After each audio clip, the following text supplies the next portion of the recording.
This build is perfect. But I can't just tell you that. I gotta show you that, cause I know how you guys be sometimes. So we got some gameplay in the background, and I made 30 perfect builds. So we gotta have the perfect ranking system so we can rank these builds properly. So that's what we're gonna do in this video. We're gonna go over the ranking system. All 30 builds will be ranked on a scale of 0 to 100, and there will be 5 categories that we are ranking these builds on. Each category is worth 20 points. Starting with category number 1, and that is the craftsmanship. So the craftsmanship is very simple. It's how difficult or impressive a build is to look at. So whenever you guys check out somebody's build, their 2K player card, and you just look at it like, oh my goodness, how did he glitch out these categories to get these cat breakers, do all this, down the third? That is the craftsmanship. A lot of times you can look at a build and tell how good it is just by looking at the build and the attributes and stuff like that. How many attributes do they hit precisely at the right rating to get the proper badges? What badges are they targeting? Stuff like that. That is craftsmanship. A lot of other builders, I won't say any names in the community, they be having that lackluster craftsmanship. We went 30 for 30 in here. I won't lie to you. You gotta give myself an ESPN special because we had 0 misses, absolutely cooked on all craftsmanship. But I will also tell you guys what were the toughest builds and the easiest builds to make. Some of these builds were insanely tough to make, but the craftsmanship will be category number 1, worth 20 points. Now, for category number 2, that is the fun category. How much fun is the build to play on? See, a lot of you guys are weird. Y'all be making those good boy builds where all you do is set screens, and you do that for 15 hours a day. Then you go to sleep, you wake up, and you do it for 15 hours again. Remember, I said you go to sleep and you wake up. I ain't say anything about showers. You don't take no showers or nothing. You straight stink.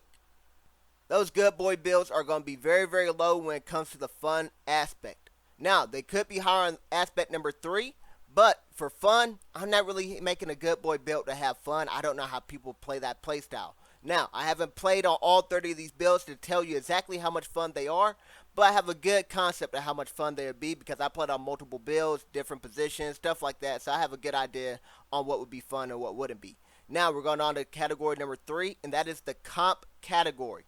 How good is the build at the high level? So will you take this to 3v3 stage, 2v2 stage, 1v1 stage? Will you take this to Pro-Am, take this for money wagers, anything like that? How comp is the build?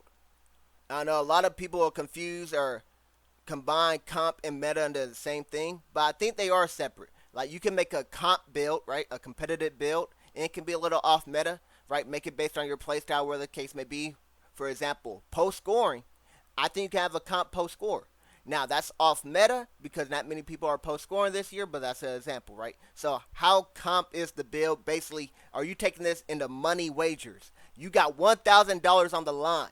Are you really taking this build out here with all the money on the line? Or are you just like, nah, I gotta make a new build real quick?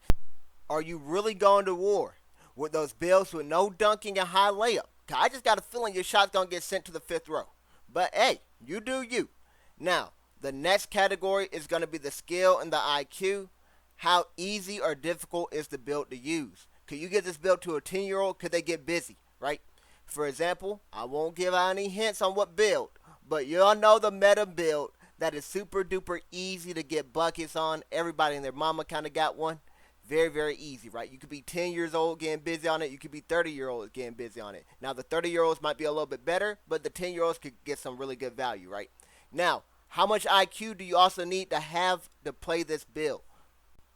Do you have to be a rocket scientist? Do you have to know every cheesy dribble move on the game to get good value out of this build? Do you have to know every technique and all this, that, and the third? Or can you just have a basic understanding of 2K and still be good?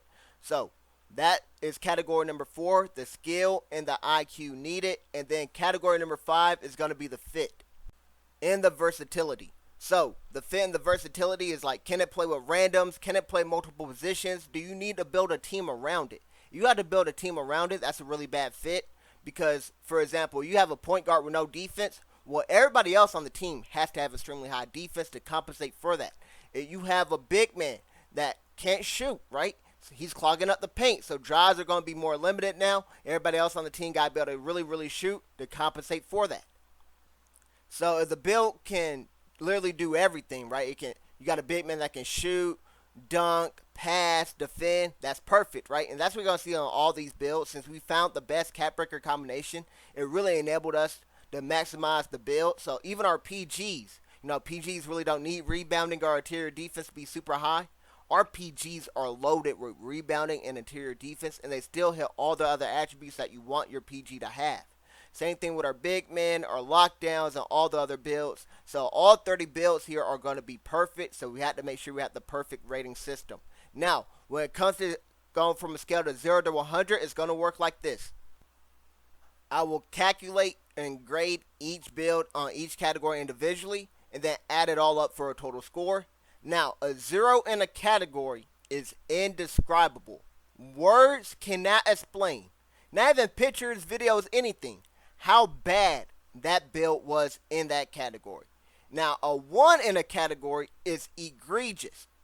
Egregious, words still can explain, but there might be a meme or two out there that can explain how bad that build was in that category. For example, a 5'9" lockdown fits the description for both.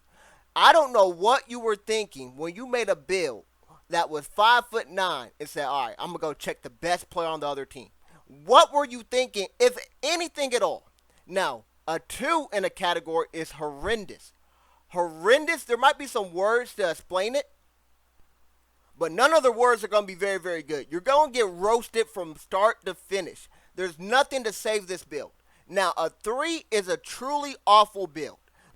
At the truly awful rating, this is like a rating where you actually might have tried to make a build good and it just end up being truly awful. If you're horrendous or below, you intentionally made the build bad. I won't even lie to you.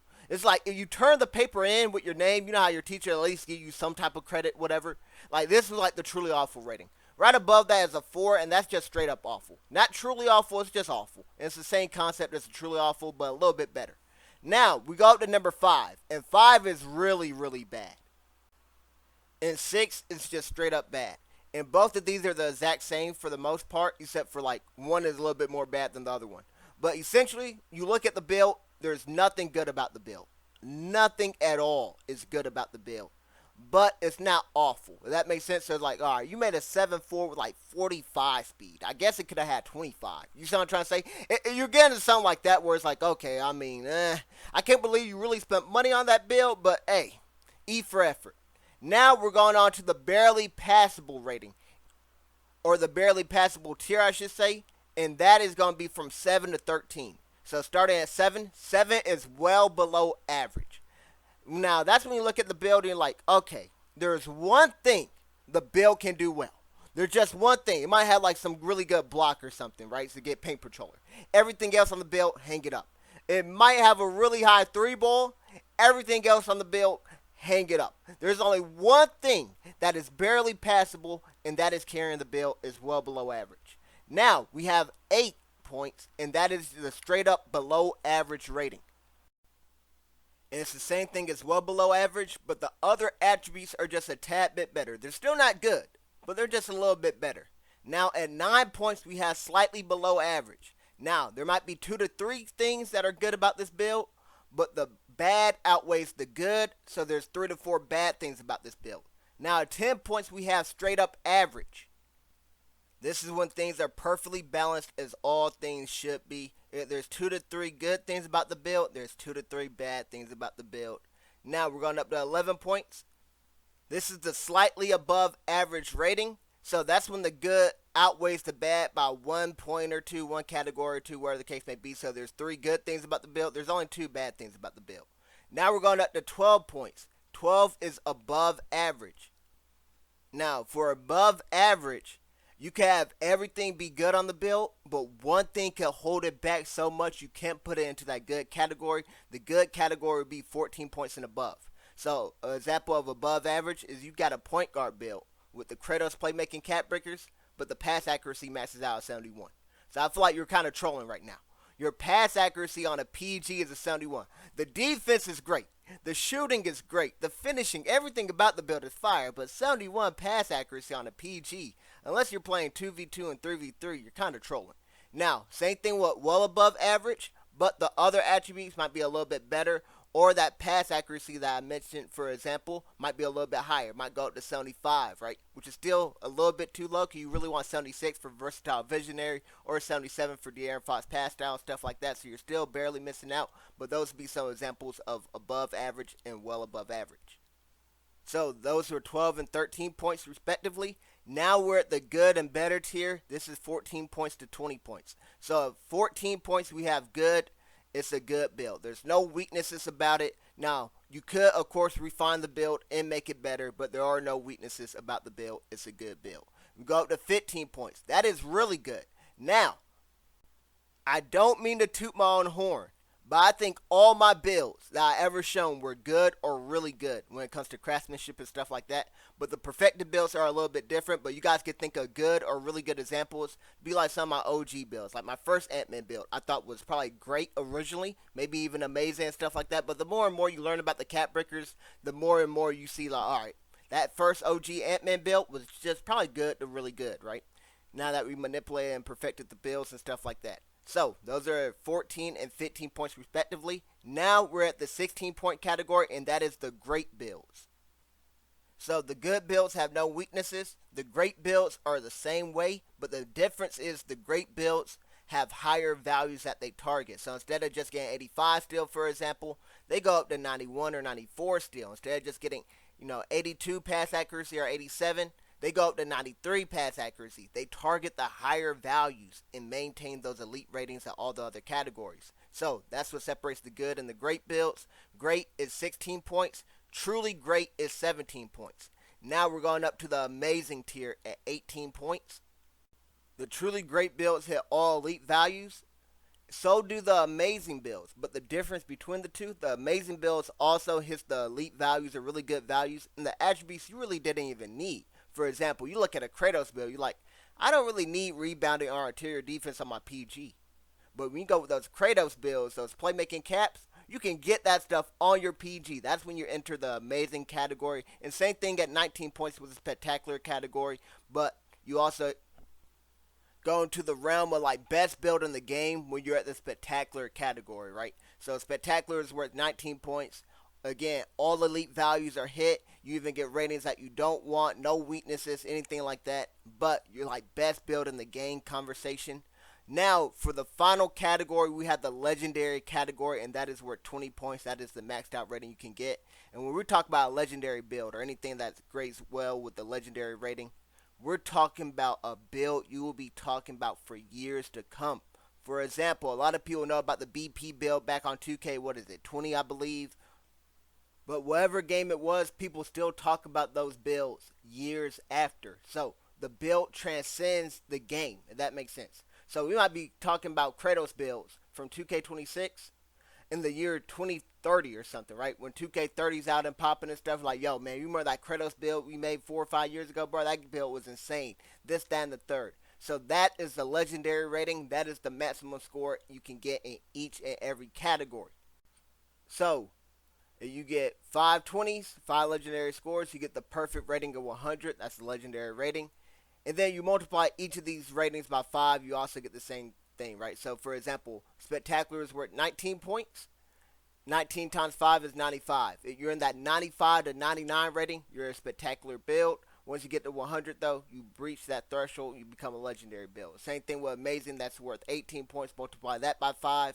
The amazing tier is 90 total points to 94 total points, and then so forth that way. Now, making the builds is challenging. Having this perfect rubric wasn't really too challenging because I already had it made it. If you guys didn't know, fresh review. The reason I called it a review, I wanted to give out fresh movie reviews, like right after seeing a movie, give out honest opinions and stuff like that. I think a lot of people be doing fake reviews and stuff or exaggerating their reviews for clicks. I want my reviews to be fresh. So reviewing my own builds is a great thing I'm doing because that's kind of the purpose of this whole entire channel. Now, we might do some more reviews in the future, like reviewing my thumbnails and stuff of that nature. But that's in the distant future. In the near future, we got a whole lot more gameplay coming out. So you guys enjoyed the gameplay I showed in the background. Please leave a like. It takes a lot of time to edit these clips and stuff like that and deciding what game I want to showcase.